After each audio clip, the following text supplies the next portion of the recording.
Hi, this is Dave Miller with Remax Integrity in Dumont, New Jersey, here with the top 10 mistakes homeowners make in selling their home. Number one, price. And really we could just end it right there because that can be number 1 through 10. Price, price, price. First day in marketing class in college, Professor Meredith had on the blackboard, is your product properly priced? So that's the key.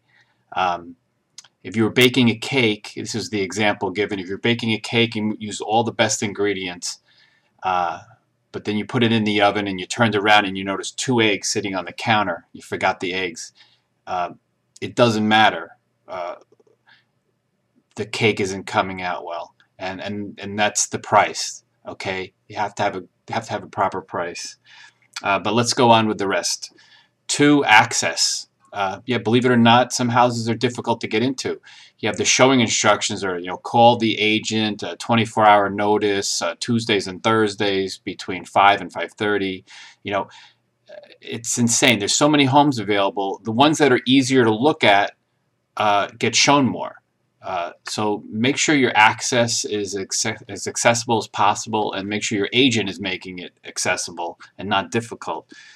3, the commission. 4, condition. You don't have to fix the whole house up, but a shave and a haircut. Some people say, well, I don't want to, I don't want to do anything. Well, you can pick up the 10 newspapers that are in the front lawn, or clear off the counters in the kitchen so it looks like you have more counter space, or take a leaf out of a table to make it a little smaller, make the room look bigger. Okay, the less the better. Common sense. You don't have to, watch all these TV shows. 5, photos. Buyers want multiple photos of the house. I've had many buyers tell me if they're looking at houses online and if it doesn't have photos, they skip right by it. The agent. You want to choose an agent who sells a lot of houses locally.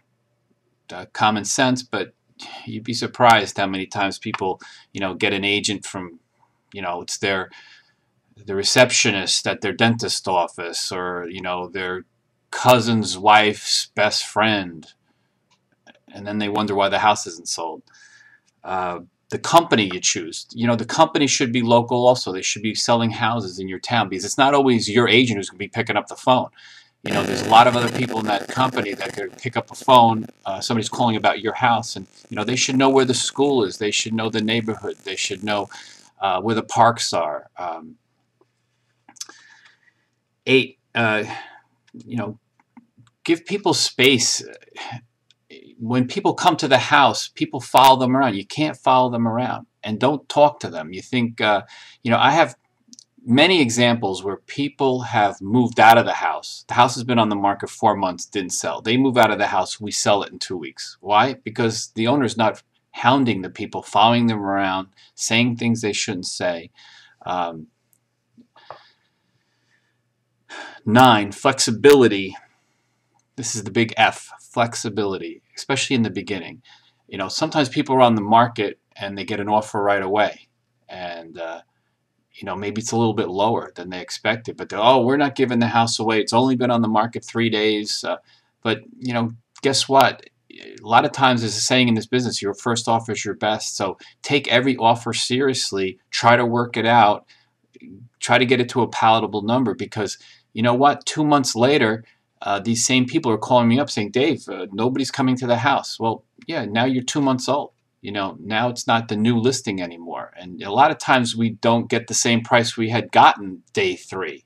So try to be a little flexible. 10 is the days on the market. Buyers are very sensitive to that. They always ask 2 questions. Why are you selling? And the key question is, how long has it been on the market? So if we say it came on Tuesday, there's a sense of excitement. Honey, I don't want to lose it. Whereas if we say, well, it came on, back in April or 10 months ago, the air goes out of the bubble. So you might say, well, gee, I'm in no hurry. Well, guess what? It's a factor. The longer you're on, the harder it's going to get. The bonus one I had was the home inspection.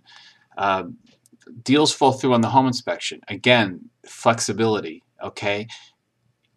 You might say, well, I'm not fixing anything. Well, guess what? If you have asbestos on the pipes or some environmental issue or something's leaking or something's not working and we lose this buyer, 3 months from now with the next buyer, you're probably going to run into the same exact problems, and then we'll deal with it then. Now it's 3 months later.